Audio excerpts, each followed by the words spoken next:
Freedom is never more than one generation away from extinction. You and I have a rendezvous with destiny. You know what time it is, so sit back and get ready for the Stafford Voice, your dose of conservative in a world of liberal. 3, 2, 1. Hey, how you doing? I'm Daniel. And Roxanne. And you're watching or listening to the Stafford Voice, where we are conservative in a world of liberal. Look, I want to remind you there are many ways to tune in.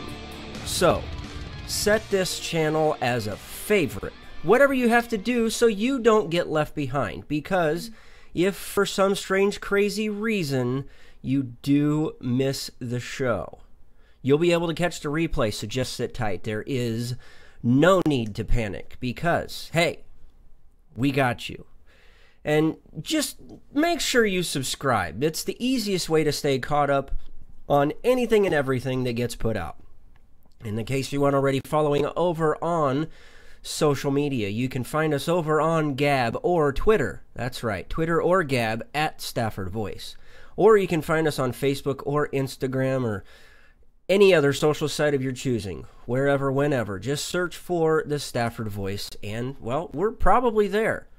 Also, since you're out on the interwebs, do yourself and myself a favor. Head over to thestaffordvoice.com so you can stay up to date.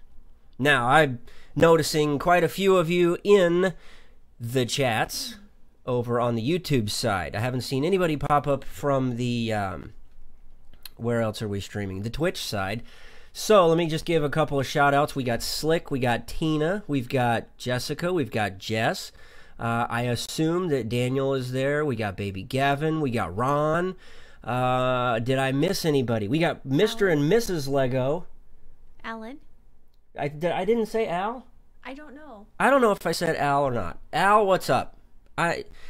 He's kind of hunkered down where he's at. It's kind of crazy from what I heard. Kentucky Ron's there. I see that Kentucky Ron is there. I said what's up to Ron. Oh. You're too busy watching. Quit watching your screen. Pay attention to what people are saying. KLR. Oh no, KLRN radio's there. We better be on our good behavior. Okay. Speaking of good behavior, listen, I know that I told you guys this last week that this was honestly one of those stories that I stayed away from. We got Justin in the house as well. I wanted to stay away from this story, and that is Las Vegas. But as things transpired, it just didn't quite sit right with me.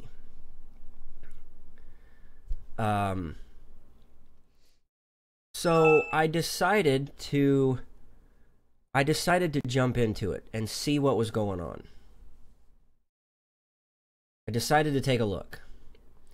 At the behest of some friends, it kind of alerted me to start in one particular area. I'm not going to name names. I'm not going to divulge any confidential sources or anything like that. I keep those rather close. Excuse me, I feel like I've still got some of that sinus crap that's going on. I don't know why. Well, it doesn't help that the weather's been kind of wet lately, too. Yeah, that's true. It's yucky. I've been trying to take it easy, trying to rest my throat, keep my sinuses cleared out. But I think maybe it's because I haven't done too good of a job of resting. And by that, I mean sleep. I have not gotten a lot of sleep over the last, since probably Sunday? I was thinking like a week ago. It feels like it's been a long time. It's been a while. It does seem like it's been a while. However, I really think I dove into this on Friday night. Yeah, I really did. I dove into this. When I dive into things, I tend to maybe, maybe not, go a little overboard. But I have 7 typed out pages, well, okay, 6.5 typed out pages of notes that I really don't know how to approach this with you guys, other than just basically reading to you my notes. I basically just want to read to you my notes, because my thoughts are pretty much scattered all over on this. And so I think what I'm going to do is I'm going to lay it all out. And look, nobody is taking the risk other than myself. Yeah, I'm not the I'm not the big guy on the waves. I'm not that guy. And I'm okay with that. But every now and then you have to take a risk. And I feel like I'm doing that with this. I'm not a conspiracy guy. Every now and then, I'll kind of look at them. I'll kind of look at the conspiratorial type things. But I think, and listen, the goal of this show is what? I got 3 E's, and you guys know this. It's to educate, entertain, and engage. I've been engaging like crazy lately with some of you guys. I feel like lately we've been doing a good job with entertaining. We've had some pretty silly stories that we've brought to you. But right here, right now, this is what I want to do. I know that a lot of you guys have a lot of questions, many of which I'm going to propose that I feel you guys have expressed some of the same concerns. And I hope that if you don't have as many questions, that by the end of tonight, you look at things with your eyes a little more open. That's my hope and my wish. So what I'm going to do is I'm going to read through some of my notes. And I'm basically going to take you on my journey. Most of this was just a mind dump. I just got this stuff out of my head so I could chronicle it, so I would be able to look at it and try and piece things together, because a lot of this right now is just playing connect the dots. Now, let me start with where I started Friday night. Friday night, I wrote to myself this: things just don't add up. And again, this is just me dumping stuff out. I want to apologize for this method of communication. It seems rather weird and somewhat cryptic to do so, but in order to keep some level of sanity and order in my life, this is what we get. Again, I've spent some time reviewing video after video, running the scenarios in my head over and over again, and I still come to the same conclusion. Not one piece adds up. Take into account the first shots fired. They weren't fully automatic shots. They were single shots. Maybe they were leader shots to see if he was on target, but the timeline of shooting after those initial shots are baffling. The initial tracking shots, if you will, were minutes ahead of the automatic fire. Let me say that again, minutes. I've acquired enough targets downrange to know that in the heat of the battle, you send your markers, and when you know you're on target, you unload. This doesn't seem to happen in this exchange. Why? Of all the video footage I've watched, I can't find a single video that shows a single shot of muzzle flash coming from the reported area of the Mandalay Bay. Not one single video shows it, and yes, in the video you can hear the automatic weapon being fired. Why is there not a visible muzzle flash? Now again, this was at 10 o'clock at night. There should have been some muzzle flash. regardless of whatever floor you're on, wherever you're at. You should have been able to see some muzzle flash. With that type of rounds being slung down range, I'm sorry, but why is there not a visible muzzle flash? Sounds. One thing we're trained to do is be situationally aware of our surroundings. That means being able to notice where sounds are coming from. Even being able to think on the fly how far the sounds are from where we are. In all of the video footage I've seen, the gunfire sounds as if it's coming from different areas with relation to the Mandalay Bay.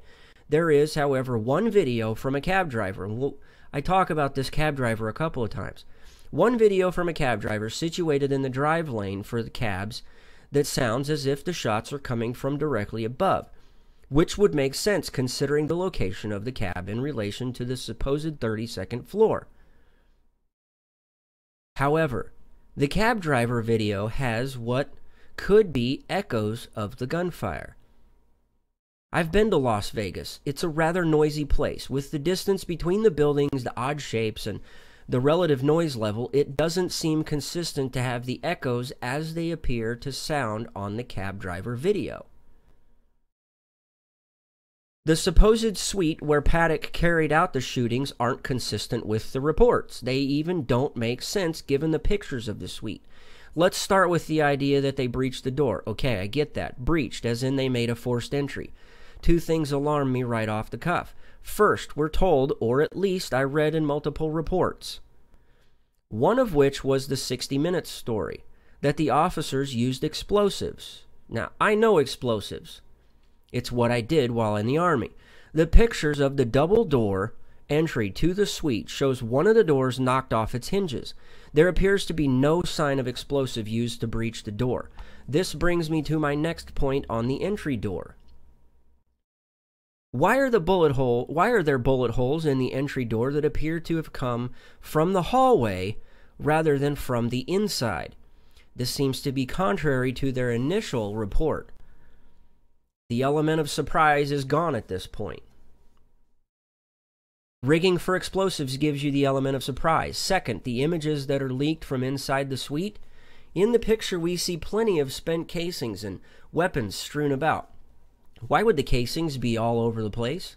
I've spent enough time at a firing range policing spent cartridges to know they don't travel like a drunk tourist. Weapons shown in the leaked pictures aren't consistent with the sounds in the videos. The weapons also aren't consistent to the rate of fire which we hear in the videos. True, the maximum effective area target for a standard issue M16 is, if memory serves me correct, 600 meters. In preliminary calculations, Paddock would have been shooting in the range of 500 to 600 meters. To someone who isn't trained in distance shooting and automatic shooting, the odds would be completely stacked against you if, in fact, he did have a note on the table for elevation and bullet drop, basically a sniper's card. Things only an experienced shooter would know how to interpret on the fly. How was Paddock able to do it? I won't get into the picture of Paddock laying on the ground with a pool of blood around his head. I'll admit I don't know the first thing about suicide forensics. I do find it rather interesting that the picture shows the reported revolver used is about 1.5 feet from his head. I also find it rather interesting that there appears to be a stain on his t-shirt that just so happens to have the appearance of a large blood stain. To me, there are far too many inconsistencies that just don't add up. There are way too many questions. Now, those notes right there compiled from everything from Friday night and all day Saturday. Now, let's continue. It continues to baffle me. I don't know why this entire story is bothering me so much. Is it because there's enough to question the validity of what is being reported? Am I thinking my way into a frenzy? Am I searching for truth, or have I gone crazy in search of the truth? Conspiracy? all of that aside, there are things that continue to baffle me. Earlier this morning, I couldn't escape out of my mind the idea of body cams. We all know that the Las Vegas is one of the most covered areas with cameras, and one would conclude that their police force has body cams. Why come to that conclusion? Remember, there was a video that was posted of a body cam where the officers were talking about how, quote, they're firing at us, or in our direction. I can't remember word for word exactly what he was saying.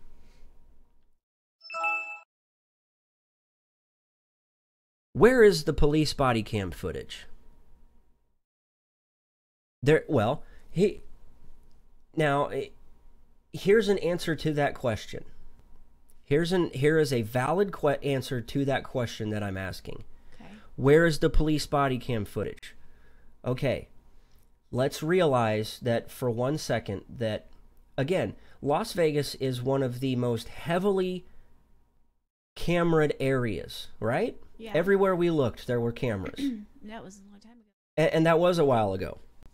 And this was before the body cam, the whole body cam thing where we needed to force police officers, to have body cams. For their safety. For everyone's safety. Well, yeah, but okay. Okay. So here's the thing. You have one hotel. Let's just look at one hotel. Okay. Mandalay Bay. Just starting on the main floor, you have hundreds and hundreds of cameras. Now, how many police officers were in the area? Every single one of them probably had a body cam on. We have hours upon hours upon hours of camera footage to go through. So, I'm not going to hold that one against them. Okay. Now, I see that in the chat they're talking about tracers.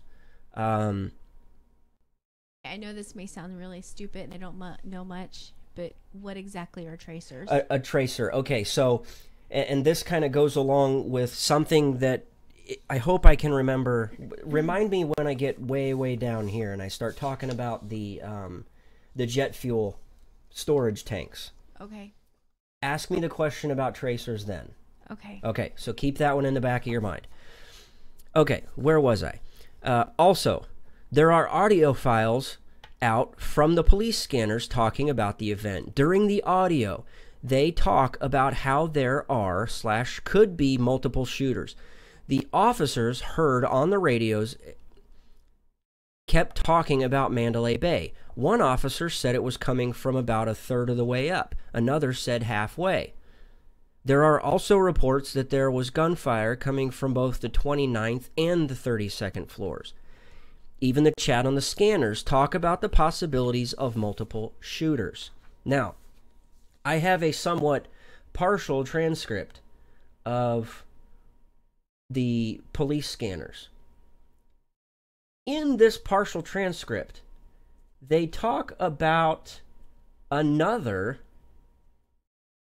hotel or resort or whatever you call it. They talk, there's reference in there about the Tropicana. I don't remember that hotel. Well, we didn't spend a lot of time way down on the south end. We didn't go that far, right? No, we walked down there once and walked back. Now remember, the size of the blocks. You remember how big a block is in Las Vegas. It is crazy. Crazy long. They're almost half a mile to 3/4 of a length, 3/4 of a mile in length, right? Yeah, they tell you to walk next door, but they tell you to walk next door, right? They tell you to walk next door, but it takes forever to get there. Okay. Now where did I leave off?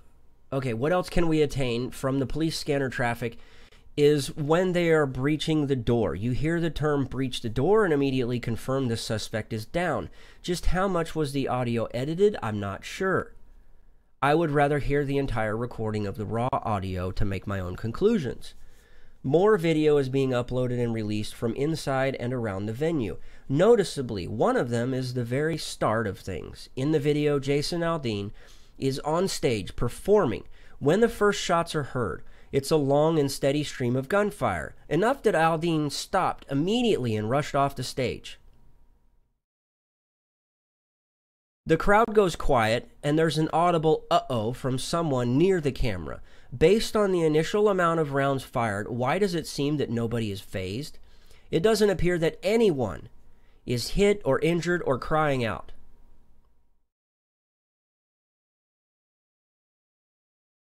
Were those warning shots? Tracer rounds? Tracer shots? Was the shooter trying to hit the jet fuel storage tanks? That's not right, but that's not when it's much later. Now, I've listened to and watched the cab driver's video multiple times and have the same thoughts each time. Her video has two distinctly different sounds of gunfire based off the map of the area and trying to approximate her location. Each time gunfire is heard, it should sound as if it's coming from directly above her, yet it doesn't. One set of gunfire does, but not until she moves her cab closer to the main entrance. It's at this point where the sound of gunfire audibly sounds above her at times. You may ask yourself about echoes. Sure, there's echoes, but do echoes come before or after? In the cab driver video, an echo can be heard, or what we might perceive as an echo, that is, until the sounds are audibly above her. When that succession of firing ends, it's clear the difference in echoes. I would conclude that there seems to be more than one shooter. How could one make a conclusion? What if forensic analysis proved that there were at least two different shooters? What if you were able to calculate based off the timing of the shots and echoes to determine such a claim? They're also changing the timeline of when things happened. Aside from the fact that they've changed one day from the 28th to the 25th, they're changing the timeline of the events prior to Paddock's shooting. The claim now is that Paddock shot the hotel security guard a full 6 minutes prior to opening fire on the crowd. I'll get into more of the timeline in just a minute. They also stated in the same report that he fired upwards of 200 rounds into the hallway. How is it that not one person heard this or made a complaint about it? Was it that Paddock rented out half the Mandalay Bay in order to conceal himself? How is it that not one of those 200 or so rounds made it into the room of someone else, or even another person? Again, we find ourselves back at the body of Paddock. If he did all the shooting himself, unassisted, there would be copious amounts of gunpowder residue on him and near where his shooting position was. Also, with regard to the photo that was quote-unquote leaked of him dead on the ground, why the two different degrees of blood? That's in relation to, the blood seems to have soaked into the carpet, but then there seems to be fresher blood that's on top of that. There appears to be two different colors of blood, one fresher than the other. Also, where did he shoot himself, and why is the pistol away from his body? Didn't you say it was like above his head? It was. It's above his head. But if it was a suicide, I'm not an expert either, but I'm just saying, if it was a suicide, it would have to be, I would imagine, on the side of his head, but not above, or even in his farther hand, away. or even in his hand. Correct? Yeah, like if he fell, it would still be in his hand, but by his hand, not at the top of his head. That doesn't make sense. No, it doesn't. But I'm not an expert either, so none of us here are. I'm just one guy. I'm just a guy asking questions. That's all. Well, I'm not an expert at this at all. But we may not be an expert, but I would imagine there would be some common sense. I mean, if you sit there and you think about if a person puts the gun to the side of their head or even to their mouth, I mean, they're going to fly above the top of their head. I don't know. I mean, I don't know either. Physics tells you that everything goes down when that gravity pulls everything down. A pistol isn't going to go above you. Kind of fly back behind you. It doesn't. No, I'm sorry. That really does not make sense. And if anybody out there knows forensics guys that understand any of this, I think by all means, let me know. I would love to talk to him and try and piece together this stuff. Not really for anybody else's gain, but for my own. I want to understand this myself. Okay. As you can see, there are many questions that keep adding to an already long list, all of which still continue to baffle me.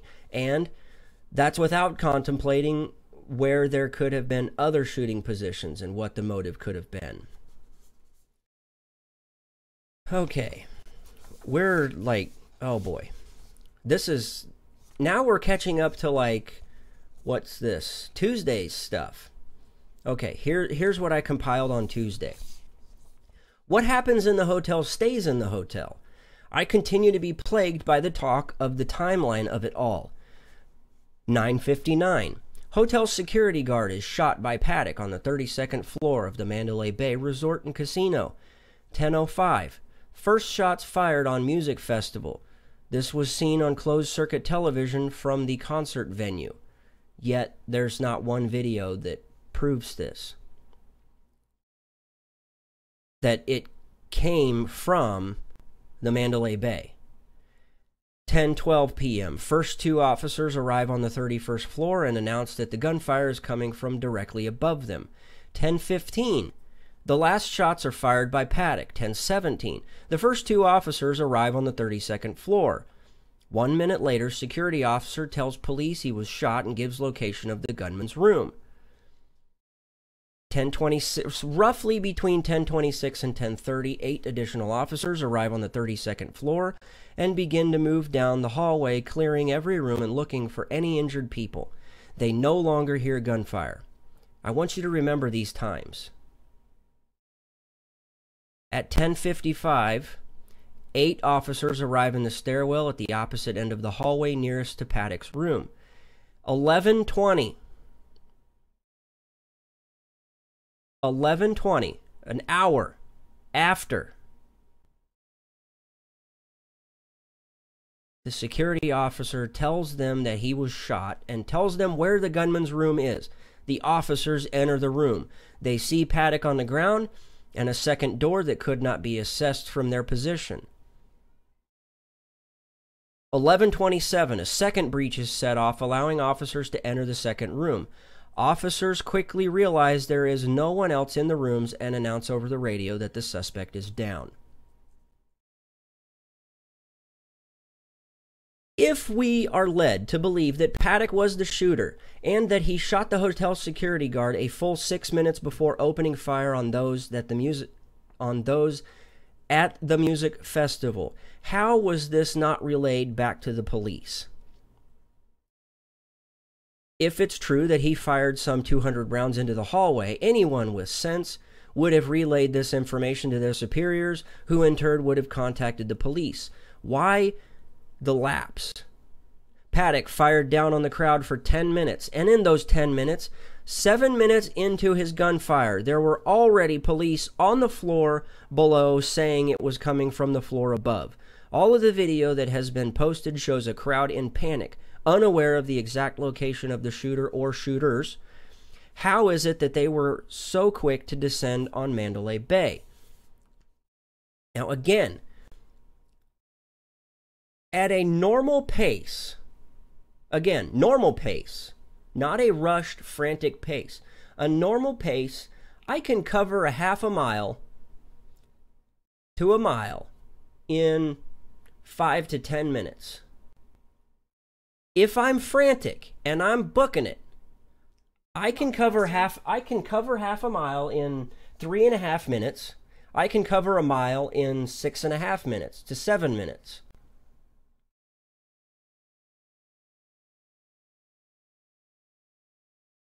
You're telling me that these police officers, instinct told every single police officer where this sound was coming from, what floor, and it took them 7 minutes from the first shots that were fired.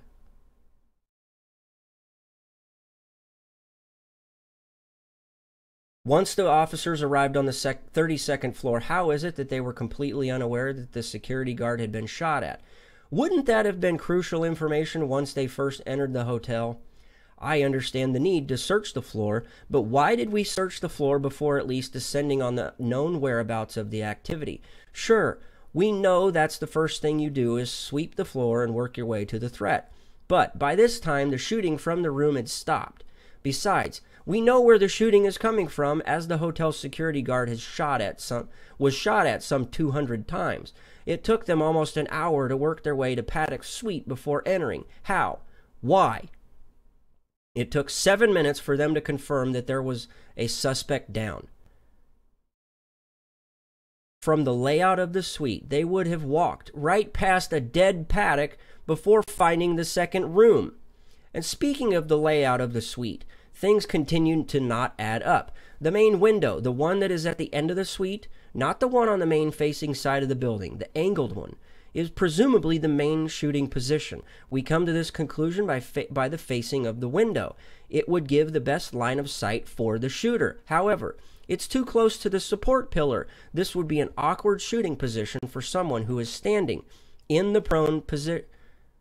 Who is standing in the prone position. It could be adequate, but the close proximity between the pillar and the window, this couldn't be the case. Sure, the windows are full-length windows, but unless Paddock was a left-handed shooter shooting in the prone position, this would have been difficult. Even more difficult is the idea that he fired standing up with automatic weapons at a distance outside the effective range. Either Paddock was just that damn good of a shot, or he had help.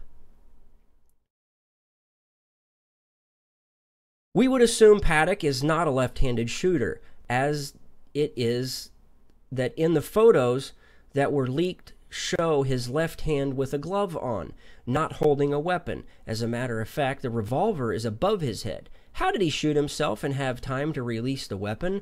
Also, in the leaked photo of him shows a weapon at his feet. Interestingly enough, is that his foot is under the weapon. How did this come to be? Did he struggle after taking his own life, or was he dead beforehand? Is that why the security guard was on the floor in the first place? What was the exact call that led the hotel security guard to investigate something on the 32nd floor? I'll come to that in a minute, because that answer was revealed earlier this morning. Maybe there is some truth, after all, to what happens in Las Vegas stays in Las Vegas. I'm not going to get into the speculation of who was doing insider trading the month leading up to this attack. I'm not going to dive into who would be the financial beneficiary of this, at least not right now. There's far too many questions that need to be answered first. Okay, here's where I leave off. These are the next notes that I read you are what I compiled today, titled 11 Days Later. If you're not questioning everything with this entire story, you are either deaf and blind or just plain stupid. Since this attack first happened, the story and timeline have changed how many times? First, we're told that the hotel security guard was shot during the middle of the entire thing. Then, we're told he was shot 6 minutes prior to the shooter opening fire on the crowd. Not once were we led to think there was anyone else in the hallway with the hotel security guard. Now, 11 days later, we're to learn that there was a maintenance man responding to a call about a fire exit door that wouldn't close. 11 days later, how did we not hear from this guy before? Wouldn't that have been something or someone key in order to corroborate these events? 11 days. If that doesn't raise a flag, I don't know what else does. Remember, again, we're to believe that some 200 rounds were fired into a hallway that's likely only 5 to 6 feet wide, and based off the pictures that were shown, it's really only 4 to 5 feet wide, with 2 people, and only one of them is hurt. The maintenance guy says he could hear the rounds go by him. Sorry, but it's more prevalent now more than ever that we begin to question everything. Something else interesting to take away was from a combination of the 60 Minutes special and an interview on CBS this morning. They were talking with the guy that did the 60 Minutes special, and he made mention how none of these 4 officers that breached the suite had worked together before. He made mention that they met in the stairwell on their way up to the 32nd floor and formulated their plan on the fly. I totally get that. The CBS This Morning crew asked him about how there were changes made to the way officers handled issues like this after the 2008 Mumbai shooting. The protocol used to be that they would set up a perimeter and work their way slowly to where the active shooter was. Again, that was my question earlier. I was just kind of dumping. Okay? The new protocol is that they make their move toward the active shooter first before anything. This is contrary to the reported timeline. In the timeline, they state that they swept the hallway as the officers made their way toward Paddock's suite, and it was some time before they actively breached the door to the suite. Again, question everything. Yes, he did have cameras in the hall. That's how he supposedly saw the security guard coming down the hallway. I also heard that he had the cameras there so that he would know when they were coming, and then that's when he shot himself. At least that's what we're led to believe. That was at the beginning when this all happened. Right. But it was still kind of weird. But right. I'm following you. Valid question. We should even take into account all the little details that could be, let me stress that again, could be hiding right in plain sight. Take, for instance, the person appointed to lead the investigation on behalf of the FBI, Aaron Rouse. Rouse was appointed by none other than FBI Director at the time, James Comey. Again, this would be speculation at this point. We don't know the motive of Paddock or anyone else connected with this entire story. We don't even know why anyone would want to break into one of Paddock's homes that was being investigated by the FBI. That's right. One of the homes that was investigated, being actively investigated by the FBI, was broken into. Does that make sense? If this story couldn't get any more weird, now the parent company to Mandalay Bay, MGM Resorts, is at odds with the timeline. People from MGM Resorts are saying that the security guard relayed the information down to the security team. They are also unclear if that information was relayed to the police or if it was improperly handled. But don't worry. We're putting assets in place to figure out how he was able to get that many guns into his suite. After all, he was a high roller with access to the freight elevators. Yeah, it's a perk that he may have used.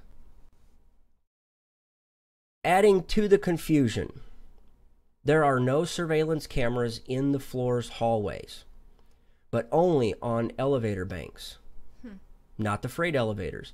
And the timestamps on the hotel's communication systems in some cases may have been off. To me, it's crazy how we know some of the most tiniest of details, yet we can't answer some of the biggest questions of all. There are far too many holes in this entire story for it to be over soon. I'm sorry, I'm not going to let up on this. And I don't think any one of us should. I think at this time we probably need to question everything.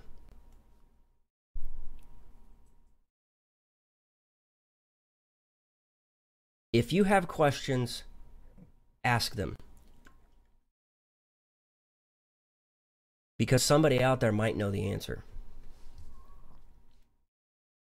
I'm sorry, but I mean, since I first started looking at this story, things just did not add up. Well, when it first happened and they talked about it on the news, I remember being at work, and the first thing that popped in my head that was odd was had no history of like mental problems, no here's criminal background. He was like, here's the other thing that's baffling about his mental status. They have supposedly scanned his brain and found nothing wrong as part of the the coroners, what do they call that? Where they look at the body and autopsy. Yeah. I just thought it was odd because in the past when something like this happens, it's always, well, they've had a criminal record, they've been in trouble with this, they've been in and out of, mental hospitals, or their doctors said this or their doctor said that. And then I just remember that sticking out when I first heard that. I was like, well, that's odd. A total guy who is normal and he just goes and shoots up a concert for no reason? That's what we're led to believe. And Jessica, I've seen you pop up a couple of times in the chat to have me DM you. I will. You say you have a forensics friend who might be able to shed some light. I'm totally willing to do that. And no, not all mental defects are visible in an autopsy. There's no... Yeah. When I die, You gonna donate your brain to science? What little bit is there, I may donate to science because I want them to try and figure out how I was able to function in a somewhat normal setting. Okay? Now... You're not crazy. I tend to go bat crap crazy sometimes, and I feel like I've gone a little overboard with this. But I'm sorry, I feel, I have the gut instinct that tells me that something else is bigger with this. We're not getting the entire story. And I don't know that we ever will. Now, let me, I'm seeing some of the comments popping up right now. Slick says, here's his theory. Paddock was dead. Excuse me. Paddock was dead before the first shot was fired. 2 5-man teams, 1 on the ground. Jessica says, I was thinking 2 3-man teams. I think that there had to have been multiple teams, regardless of how many people were assigned, quote unquote, assigned into a team is one thing. I thought, I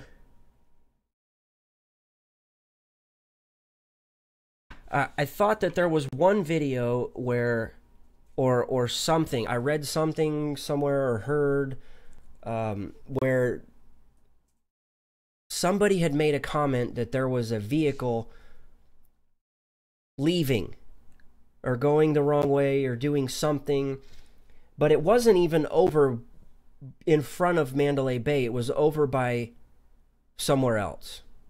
Like this was all going on, all the shooting? Right. After the initial shooting started and some time had expired, that there was somebody made the comment that like a getaway vehicle. Right. Like there may have been a getaway vehicle. I don't know if it was a getaway vehicle. Don't know. But yeah, and I know a lot of this stuff sounds like it could be a Hollywood movie. Like Jason Bourne. Well, yeah, but Jason Bourne, the guy that Matt Damon, he doesn't like guns. He only likes guns when it helps fake. him when it helps him make millions of dollars.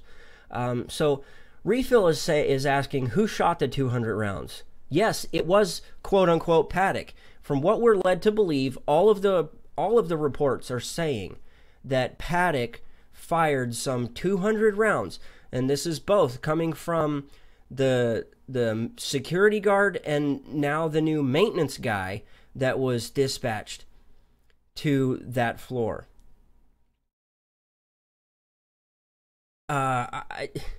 So yeah, you've got 2 people claiming that there were 200 rounds fired into the hallway. I would tend to agree with that by going back and looking at my notes and remembering that in the leaked photo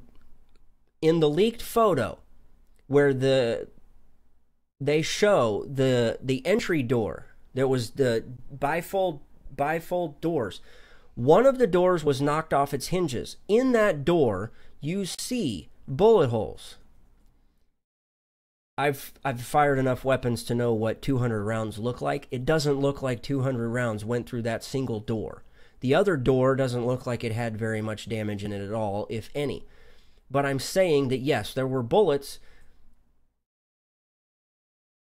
sent through the hallway, whether they came from the hallway or they came from inside the room. But from the radio traffic that we hear, we did not hear any of the police officers discharging weapons, at least while they were on the radio asking for permission to breach. Anyway.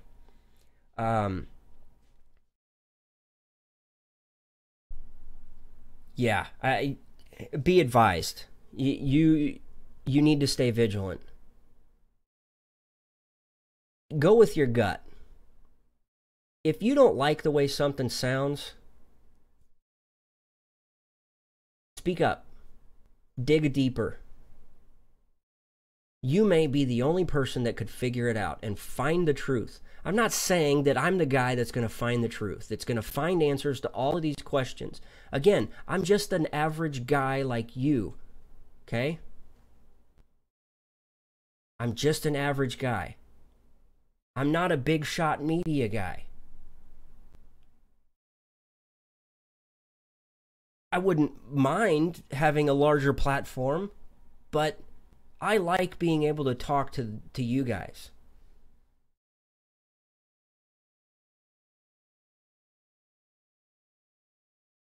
I didn't even get into any of the questions about the initial coming, the security guard, why the security guard was dispatched. I didn't even get into any of that. I stuck with the big stuff.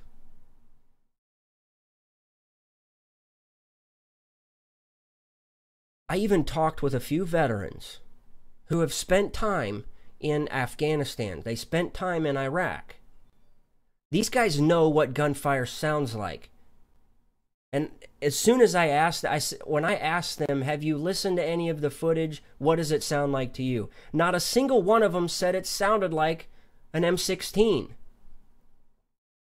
Not a single one of them said it sounded like an AK. These sound like higher caliber, fully automatic weapons.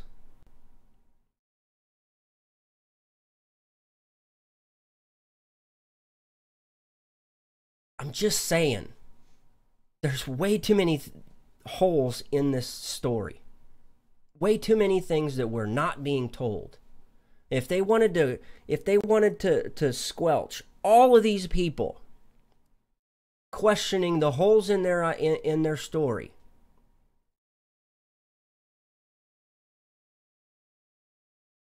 they would give more information. Honestly, Slick, to me, it didn't really... An M60 has a little more of a thump. It sounded like it had a little more of a crack to a 240. But, again, that's just me. I think it had a little more... To me, it sounded a little more... It didn't sound as heavy as an M60, but it definitely sounded heavier than an M16 or an AK. It had a bit of a crack to it.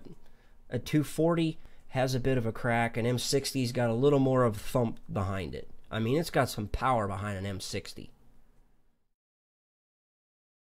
Oh, I totally forgot. I didn't even get to the oil tankers. And I haven't... This was just in... Here... You got 3 minutes. Okay, so ask your question about the tracer. You had a question about what a tracer is. Okay, so a tracer round, the tip of the bullet has this coating on it that, as it's fired from the gun, the tip of it lights up. Okay. And it glows. So as it's going down range, you can see where it's going to hit. Well, across the street, there are some jet fuel storage tanks, and they are supposedly investigating these tanks saying that they have been shot at. And they're saying that these could have been incendiary rounds, being one of these tracer rounds. Whoever was firing these weapons needed to know where they were going, and if that's what they were trying to do, was initially hit these jet fuel tanks to cause an explosion, that would have hurt a lot more people. Yeah. So is that where they got sloppy, maybe? This whole thing was sloppy. I know, but maybe that was their plan and it just didn't work because they had because they had no clue that they were going to need more. I mean, we're not even going to get into the idea that he had explosive or had the materials to build the explosives supposedly in his car. Again, that's all hearsay. He could have easily parked that across over where those jet fuel tanks were. He could have shot at the car. He could have rigged it with a cell phone device. Rookie mistakes.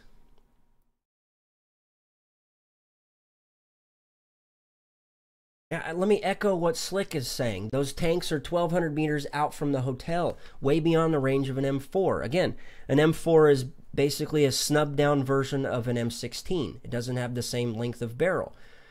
All the lower receiver, upper receiver, all that stuff is basically the same. If the tanks were penetrated, it was 7.62 or bigger. And no, not AK rounds, which fire 7.62, but a 7.62 and a 7.62 are not the same. Anyway, I would let Slick get into that. He knows about grain and weight and he knows about the length and all that stuff. That's my gun expert. Okay, what did you say we got for time? 38 seconds. We got 38 seconds. We have enough time to... Here's what we're going to do. We're going to continue on the show for you guys, the viewers. We're going to end it for the podcast portion so our affiliates that are out there that pick it up, that they have, that they get their show. So, here's what we're going to do. We'll continue here in just a second, so stay tuned. That's all the time we have for this week, ladies and gentlemen. God willing, the Stafford Voice will be back next week. You can follow us over on the Twitter or Gab at Stafford Voice. Look us up on Facebook or Instagram.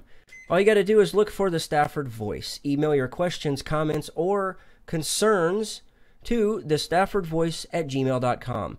I want to thank you so much for your time listening to this, and it was just a mind dump. Again, a lot of questions, a lot of holes. Until next week, thanks, and God bless.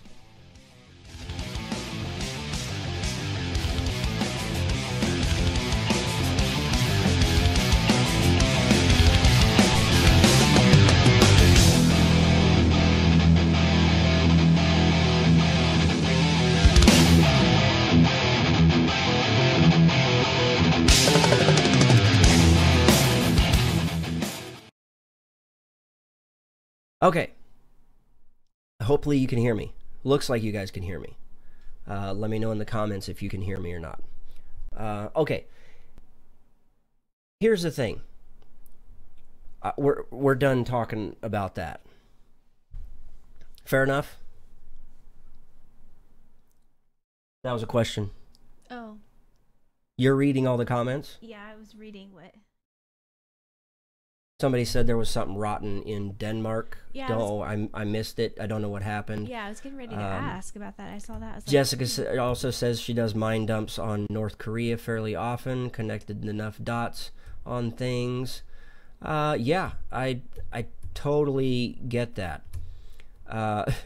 Kentucky Ron must be using some of that old school Kentucky windage. You'd need an RPG to blow up a fuel tank or depleted M240 round. True. I mean,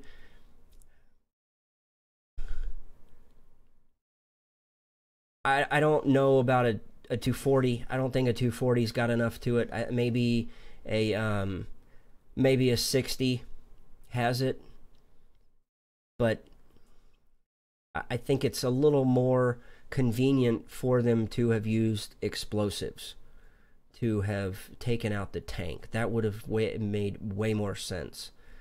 I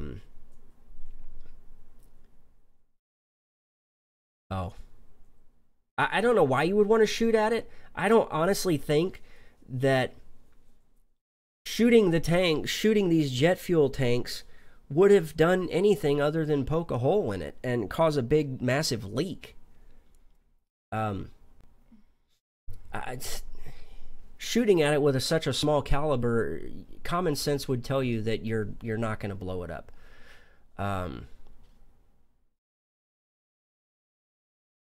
They could have painted explosives on the side of it and hit, and maybe that's why they were using a couple of tracer rounds to see where they were hitting. But again, a sniper does not use a machine gun. A sniper does not use automatic weapons.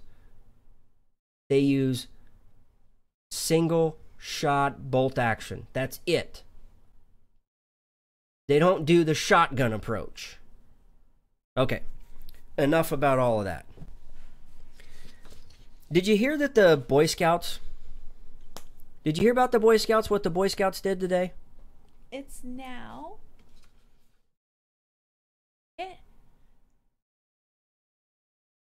Yes. That's right. We are no longer the Boy Scouts of America. We're just Scouts.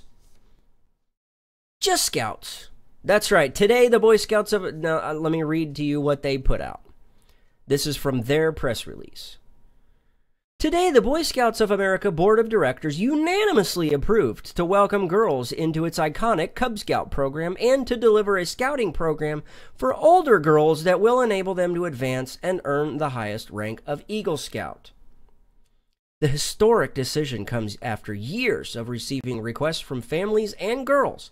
The organization evaluated the results of numerous research efforts, gaining input from current members and leaders, as well as parents and girls who've never been involved in scouting, to understand how to offer families an important additional choice in meeting the character development needs of all their children. But that's what the Girl Scouts is for, to help the girls become... Oh, stop it. Are you just assuming that Girl Scouts teaches this kind of stuff too? I thought all they did was just bake cookies. No, I actually know someone who is a Girl Scout leader when her daughter was in Girl Scouts. And go on. They did campouts. They did tons of stuff. Girl Scouts don't do campouts. They camp out in the kitchen. They do. They camp in the kitchen. Nope. Or in the laundry room. Nope. They would go in cold weather and warm weather, just like the Boy Scouts do. Oh, you're blowing a hole in my theory. I thought that girls wanted to go camping, so that's why they went into the Boy Scouts. Well, this lady at work, her daughter went camping because she would go with her daughter and the Scouts. Slick, I'm proud of you. Slick's only on beer number 3 for the night.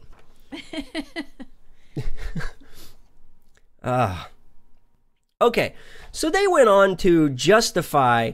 let me see. Let's see. He says families today are busier and more diverse than ever. Most are dual earners, and there are more single-parent households than ever before, making convenient programs that serve the whole family more appealing. Additionally, many groups currently underserved by scouting, including the Hispanic and Asian communities, prefer to participate in activities as a family. They do! I mean, that's what the frickin' campouts are for! Our cat's in there meowing. She's got her input, too. Slick, we have a replacement. It's not called Boys Want to Blow Crap Up. It's called the Army. It's called the Marines. It's called Navy. It's called the Air Force. It's called Coast Guard. I hope John's not listening to that. If you want to do big boy stuff, play with the boys. I don't want to blow things up. No, I want... nope, I was going to get in trouble for that. I'm not going to do it. Shame on you. I was going to tell you I wanted you to make me some cookies. Oh, I wasn't. Sorry. Anyway. I'll have to make you some cookies now. Actually, no, you need to make me a freaking pumpkin pie. That's what you need to do. I can't. I want tomorrow. You're making a pumpkin pie tomorrow. Well, then we need to go to the store so I can get some crust, because you know me, I cannot make pie crust for the life of me. No, she can't, I ladies and have tried, gentlemen. I don't know how many no-fail pie crusts. Each one of them fails. Recipe, and I fail. Each one of them fails. So I just get Pillsbury dough. I have a pie pan. But yes, I will make you a pie crust. Okay, here's something, and I would have never thought this, but Jess says it makes her sad with all the Scout stuff going on. Daniel loved Scouts and hopes that Gavin can have the same experience, but Scouts is going south. Well, but a lot of churches already have programs in place. And no, they're not changing it. But still, yes.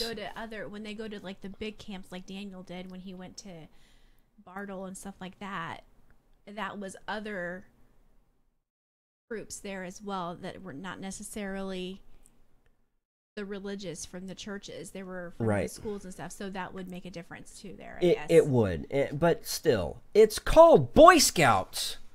It's not called the All-Inclusive Scouts. It's not called family scouting events. They have those, but seriously, let boys be boys. And let girls be girls. There's a reason why we are different. Make cookies. You don't want boys making cookies. Well, you want them lighting fires. But it's okay for boys to learn how to cook. Daniel's not a bad cook. He's not, but he's got some learning to do, but so did I. He makes a mean pan of brownies, I'll give him that. And he makes a good grilled cheese sandwich, because I remember one time when I was sick, he made a grilled cheese sandwich, and I thought, man, this is really good. You can't really screw up a grilled cheese sandwich. Talking to the person that can't make pie crust. You got that. You got that going for me. Yeah, you got that going for you. Or not. Okay. You know what else has got them going for them? You know who? Have you heard about Congress? How they have their own pharmacy?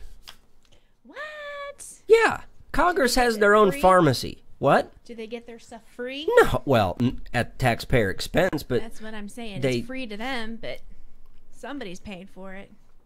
Somebody's paying for it. Freedom isn't free. No, it's not. But listen. They get all of it. They get this for just a fee of over $600. Okay? Basically, they can walk downstairs and pick up their pills or their prescription. Okay? This is for all members of Congress. Nearly every day for the last 2 decades, pharmaceutical drugs have been brought by the carload to the Capitol, an arrangement so under the radar that even pharmacy lobbyists who regularly pitch Congress on their industry aren't aware of it. The deliveries arrive at the secretive office of the attending physician. This is an elaborate medical clinic where Navy doctors triage medical emergencies and provide basic health care for lawmakers who pay an annual fee of just over $600. Everyone comes from Washington's oldest community pharmacy, Grubbs. Mike Kim, the owner, says, at first it's cool, and then you realize I'm filling some drugs that are for some pretty serious health problems as well. And these are the people that are running the country? Right. Well, so, get this. Yes, he is giving out prescriptions treating people for stuff like diabetes and Alzheimer's. Do you understand that?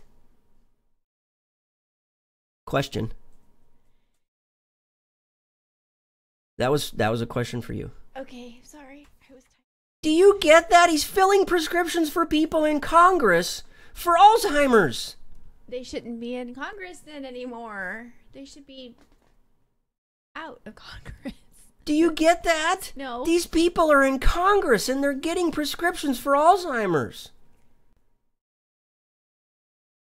Why are you sorry? These people are in Congress. They're getting prescriptions for Alzheimer's. Are you picking up on it? She's messing with me. I'm trying to... What are you talking about? You're talking about food, and they want recipes now? Yes. For what? Slick said something about brownies and grilled cheese, so I told him about the Rolo brownie bites. Oh, God, those were so good. Yeah, Daniel wanted to know if we still had Just any make left. a freaking box of brownies, Slick. Well, no, Jess was asking. So I was telling her, it's a box of brownies. It's a boxed brownie mix. You mix it up. Have Tina... No, I'm not going to say that. Mix up the brownie mix. You put it in the cupcake thing. You bake the brownie. Mini cupcakes. When they're done baking. She's so particular. When they're done baking. You put your Rolo in upside down. You put a Rolo on top of it and you kind of smush it down.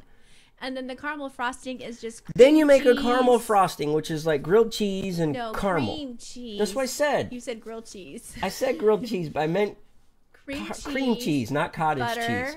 And butter. Cottage sugar. Put some little frosting type caramel stuff on topping.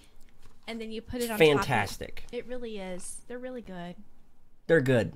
I feel like you're copying. Well, you didn't fall for my Alzheimer's joke. I was trying to type. You didn't fall for my Alzheimer's joke. What was it all about? I don't remember, but you didn't fall for my Alzheimer's joke. Sorry. Okay, so he said, listen, this is what, again, Mike Kim, the owner of Grubs, he says it makes you kind of sit back and say, wow, they're making the highest laws of the land and they might not even remember what happened yesterday? Oh, boy, oh, boy. Oh, boy, oh, boy, oh, boy. It's just the stuff that makes you go, yeah.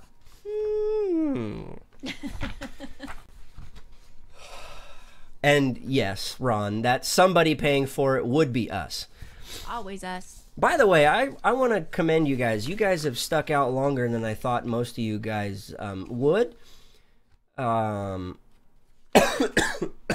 Excuse me. Normally, Ron runs and he runaways over to off the rails, America off the rails.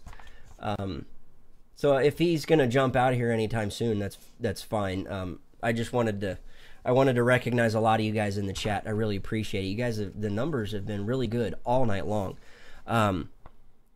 Speaking of numbers, is this the one that I didn't want to talk about? It is. Ugh. This one makes me sick. SB 239. No, it's not a Star Wars guy. It's not like no, Star it's not Wars. C-3PO. It's not related to R2-D2. It's not R2-D2. No. This is SB 239. None other than California. I mean, California is just bat crap crazy. I mean, listen, if America Off the Rails hasn't started, I don't know why, because I'm done over on that side. He's ready to go. Anyway, California Senate Bill 239, approved by the Democrat-controlled state legislature in September and signed into law by Governor Jerry Brown on Friday, will lower the charges for these acts from a felony to a misdemeanor when the law goes into effect in 2018. And Refill is on top of this. He is. He is. Kudos, Refill. Appreciate that. You are on it. Yes, this is the one about HIV. California lawmakers, they passed this legislation to reduce the penalty for those who knowingly or unintentionally expose others to HIV without their knowledge.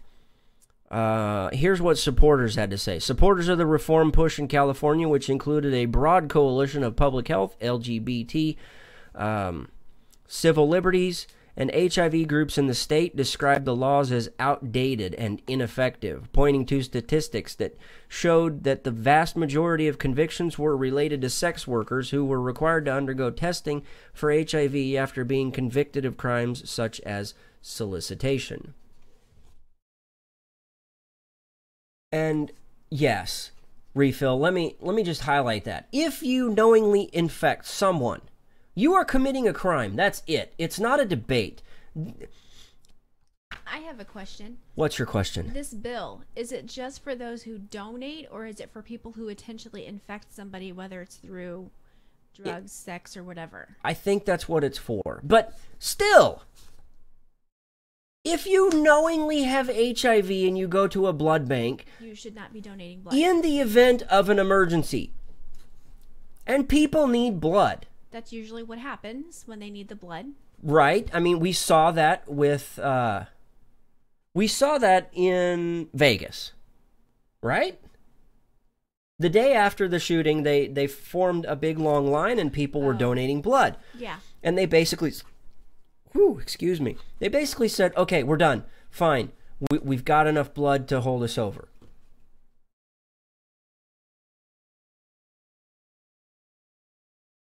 But what the hell? If you have HIV, stay away. Well, you shouldn't be donating. No, you don't need to donate any type of bodily fluid. Yes, Slick, as far as I'm echoing Slick right now. As far as I'm concerned, if you give someone a disease that could kill them on purpose, you have just been promoted to bullet magnet. I wouldn't necessarily go as far to say bullet magnet, but seriously. I think this is why it makes me so sick, is that they're like okay with it. Be like, oh yeah, sure, you can donate. Yeah, they seem to be okay with this. Are you kidding me? I don't want to go in for some kind of procedure and have to have a blood, okay, here, transfusion, and then come to find out later that I have HIV because of that. I mean, that's just going to make your life worse. True. Okay, here's this is in relation to your question. In the case of the laws around blood donation, research has shown that the law was probably never enforced and probably did little to enhance the screening measures that already exist to identify sources of infected blood. Not doing anything anyways. They didn't do anything anyway. They can't possibly... I don't have sponsors either, Slick. They can't have HIV if it comes out positive for HIV, giving that blood to people who need it. I mean, I would assume that they don't. I would assume that they test the blood, because then that could be a lawsuit for the person who receives that tainted blood. Yeah, I know I'd be suing the hell out of people if that happened to me or a family member. Yeah, but I mean, why? You're on a death sentence anyway. I mean,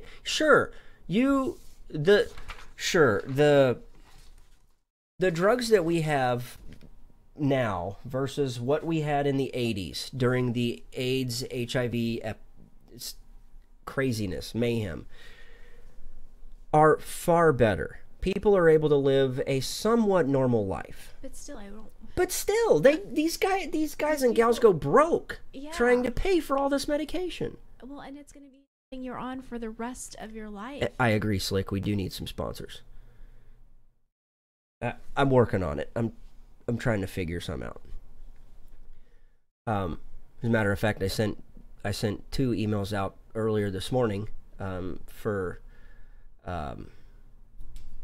broadcast affiliates, basically, not for sponsors, but just basically to get out there more. But again, California's stupid.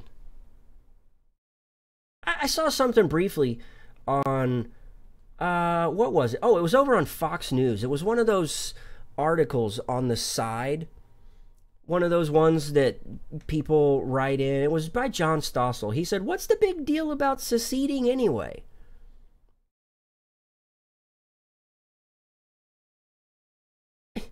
Seriously, if California wants to vote to secede, get the hell out of here. Go do it. Seriously, get the hell out of here. If you don't like, I mean, California can have Hillary Clinton as their president. I nominate and vote Hillary Clinton as the president of the country of California. Let's hope she doesn't need a blood transfusion. No, but the many people that the Clintons off might need one eventually, maybe. Maybe she could write a second book to her one that she currently has out. What happened to do, or I don't know. What happened? I'll tell you what happened. Hillary Clinton happened. Ah.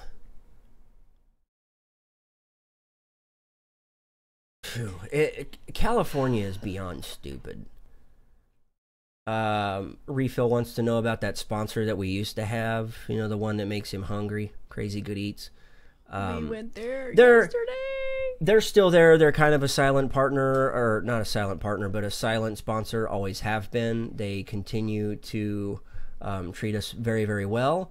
Unfortunately,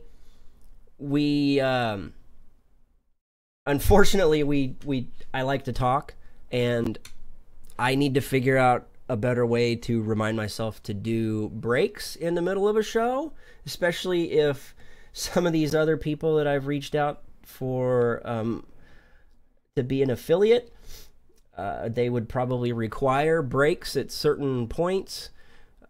So yeah, gonna have to work on that. Anyway, I am working on, you guys, for those that have stuck around since like minute 1 of the show, which was like an hour and 20 minutes ago.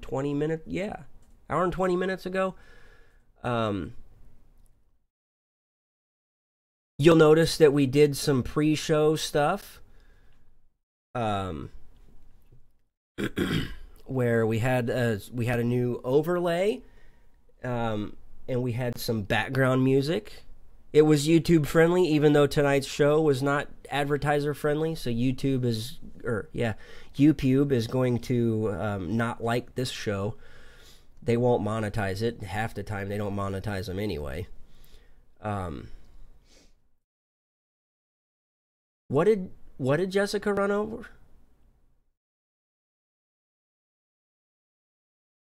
Oh, she must have been talking about an affiliate or something, a time or something. I don't know.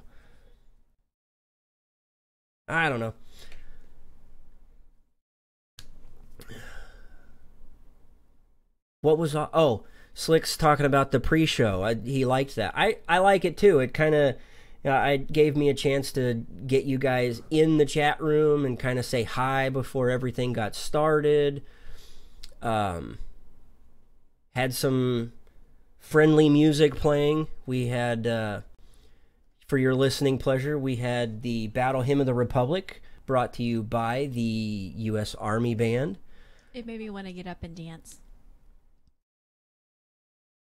You wanted to get up and do what? Dance. Like Dance Dance Revolution? Upbeat and... to get up and dance. Okay. You do know who you married, right? So, yeah, I do. Sometimes I'm a little weird. Oh, wow. Okay. Refill. Jessica's on right before we are. She is on every night, I believe. Let's see, what is she at? Monday through Thursday. Monday through Thursday, right? Monday through Thursday, 9 p.m. Eastern. She does a really good show. She covers a lot of foreign policy stuff and military type stuff. Good show. Very informative. So, yeah. Yeah. Slick, I don't know. There are things that a guy should never question, and that is his wife's dancing abilities to Battle Hymn of the Republic. It just was so positive and upbeat. It was like, oh. Next week, maybe I'll, if our pre-show goes a little long, I'll try and get in some 1812 Overture from the U.S. Army Band. There's big booms and stuff in there. Ooh. Yeah. Okay. By the way, Jessica does a show on Fridays called The Coffee Shop, where I think she talks about, she talks to authors. She does. She has a very soft voice, Ron. I'm sorry. I tell her all the time she needs to speak up. Speak up! See, I tell her all the time. You gotta talk louder there. I talk loud. I'm right here by the microphone. She is. The microphone is like right there. And I don't really sound like that, do I? No, you don't sound like that. I think you have a great voice. I like your voice. It never gets old talking to you. Daniel might tell you that I yell. Very, very seldom do you yell. But you do have a soft voice.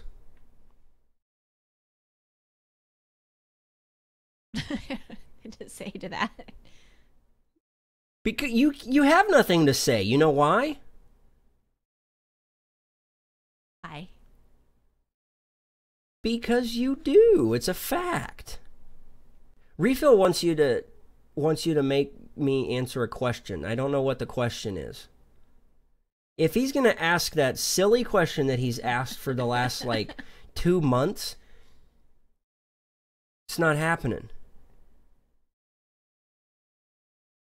And no, Ron, we don't have any sponsors, and that's okay. It's quite okay. We do okay. We do okay without them. It would be nice because then we'd still be able to up some more of our production. Anyway, we're doing okay. What do you guys think? You guys like the stuff down here? Yeah. One of these days we're going to get a camera on the Mrs. TSV. What? Yeah. I'm not answering that. We'll have to talk about this camera thing, because... I'm talking about Refill's question. I know, you're talking about Refill's question. I'm not answering his question. You're talking about the camera. What's your question about being on camera?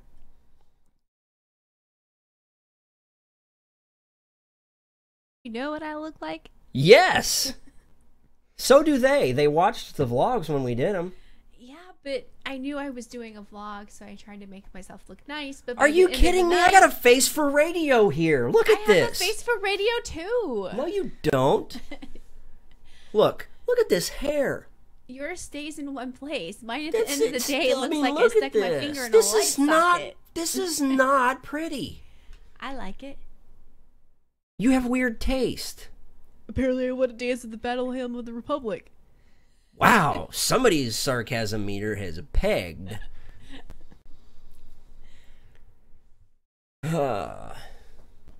Apparently Refill's tossing back some of Grandpa's old cough medicine tonight. Oh. Anyway, we've been on here long enough. We're done. I'm getting tired. You're getting tired. I'm getting tired. So, yeah. Let's say that all over again, ladies and gentlemen, shall we? That's all the time we have for this week, and God willing, the Stafford Voice, I, Daniel, and Roxanne, we'll be back next week. You can follow us over on Twitter or Gab at Stafford Voice. You can look us up on Facebook or Instagram, all you got to do is just search for the Stafford Voice. Email your questions, comments, or concerns to thestaffordvoice@gmail.com. If you haven't already done so and you've made it this far into the show, as we're wrapping things up, do us a favor, hit the like button. If there's a comment that you want to leave, by all means, please do so. Or hit the subscribe button and share it with your friends. That's how we're going to be able to attract some sponsors and continue to bring you good information. Probably, you guys are the reason why we do this. You are the reason why we do this. You guys, I've said it and I'll say it again until I'm blue in the face. Maybe that's what I'll do for Halloween, is go as a blue man. Anyway, you guys are more than friends. You guys are family. I say it all the time, and I want you guys to mean it. Email your questions, comments, or concerns again to thestaffordvoice@gmail.com. I want to thank you so much for your time tonight, and as always, until next week, thanks, and God bless.